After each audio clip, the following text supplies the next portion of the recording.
You have a data set available and you want to actually pull that into a data studio. The first thing I'm going to do is I'm going to go to datastudio.google.com, and it's going to bring you to your dashboard. And you'll see here, these are data studios that either I've worked with or I viewed. And basically, what we're going to do is we're going to create a new report.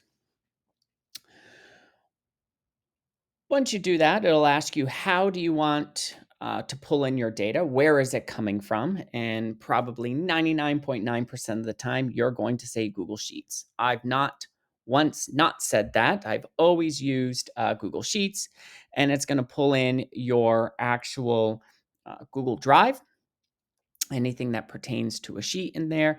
This is my most recent item that I have viewed, and I'm going to say add.